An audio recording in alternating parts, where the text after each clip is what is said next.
La entrevista con Ramsés Yunes.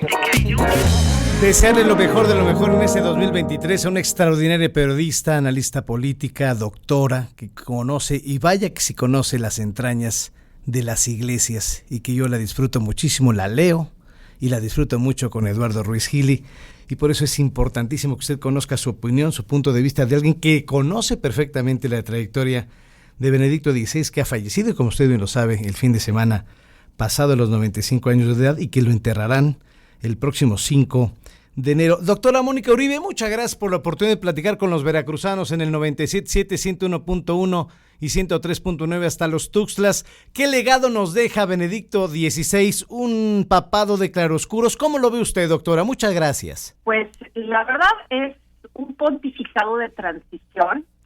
Tiene, como todos los pontificados con claroscuros, no hay uno solo que pueda decirse que sea completamente exitoso, excepto aquellos que duraron 10 minutos, pero no son muchos. No. Quizá el más importante, el más exitoso, en realidad, o sea, que tuvo puntos positivos en general, pero fue muy corto, fue de 5 años, fue el de Juan 23, pero de ahí en fuera no podemos decir que pues que siempre ha habido o lo blanco o lo negro, ninguno está negro. En realidad es pues siempre va a haber este tema de los claroscuros. Ahora, ¿qué nos deja Joseph Ratzinger? Bueno, todo su legado académico. Ese es el pensamiento del Papa Ratzinger, es verdaderamente de lo más singular y de lo más sofisticado, no solamente en términos teológicos, sino en términos filosóficos. Creo que es uno de los últimos grandes intelectuales del siglo XX. Y esta parte no la podemos dejar de lado. Dentro de la Iglesia apenas pudo hacer dos cosas muy importantes a mi juicio. Dentro de la parte que podríamos llamar de la parte activa, no tanto pasiva de la Iglesia. Lo primero fue dejar muy claro que había delitos dentro de la Iglesia. A él le tocan dos temas terribles, que son Batilix, que es una traición que le hace su propio mayordomo, en donde se revelan una serie de documentos que son filtrados.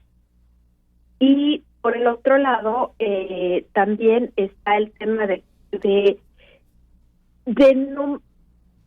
no transigir con los delitos de abuso sexual. El primero que lo hace es Benedicto.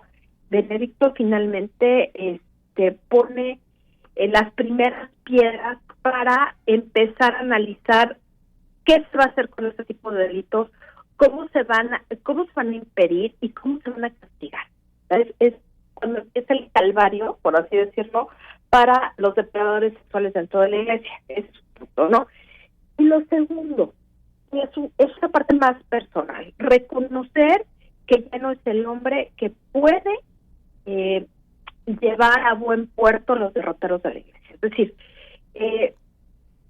lo que Benedicto tiene, que me parece formidable, es reconocer que él ya no puede más, que él ya no da el ancho para la situación de crisis para la Iglesia, y prefiere pasarle esta estafeta a alguien con más fuerza, con más posibilidades para poder resolver una serie de cosas. Es reconocer los límites propios.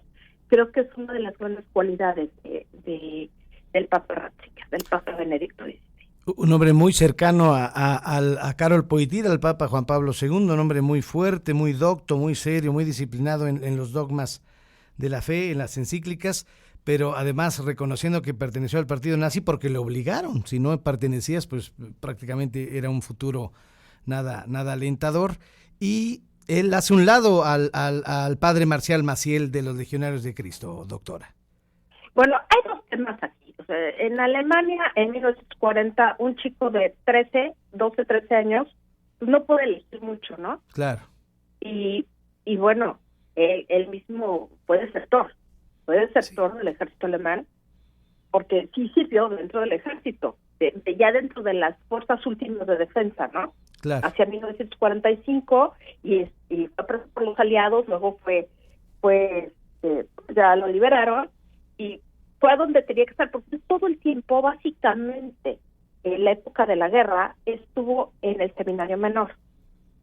Entonces, y se puede decir que el señor Fonacino fue obligado Claro. a contribuir al nacionalismo de la época, ¿no? En tiempos de guerra. Entonces, él fue nazi, no creo, bajo ningún aspecto.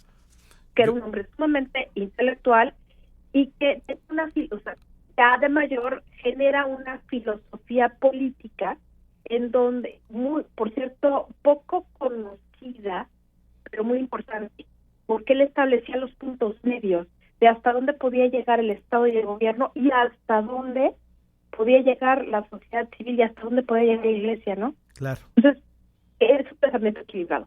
Por el otro lado, era amigo de Juan Pablo II. Yo creo que era una amistad de trabajo, no era una amistad de dos personas que fueran muy similares. A ver el fútbol, ¿no? Exacto. O sea, no eran... Vamos, en la parte doctrinal, Juan Pablo II era un buen filósofo, no era un gran teólogo.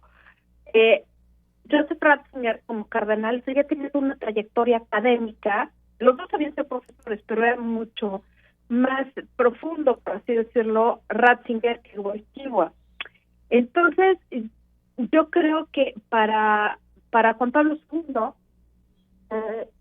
el cardenal Ratzinger era una garantía de un pensamiento teológico correcto, Así ortodoxo. Entonces, ahí yo siento que dependía más Juan Pablo II del cardenal Ratzinger que al revés, en términos de doctrina. ¿Sí? A pesar de que uno fuera el jefe y el otro el subordinado. Así es. Por ahí está este punto. Ahora, como sea, se entendieron bien y fueron una buena mancuerna. Sí.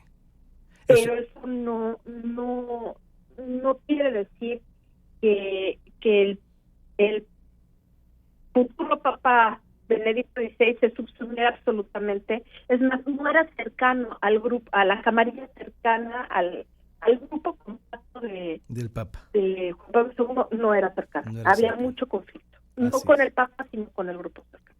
Doctora, muchísimas gracias por esas reflexiones. Le deseo lo mejor de lo mejor. La seguimos disfrutando en la radio y la seguimos leyendo con mucho interés. Doctora, muchas gracias por esta contribución. Gracias. Muchas gracias a ustedes. Muchas gracias a la doctora Mónica Uribe, especialista en temas eclesiásticos, hablando del legado del Papa Benedicto XVI, fallecido el fin de semana en el Vaticano.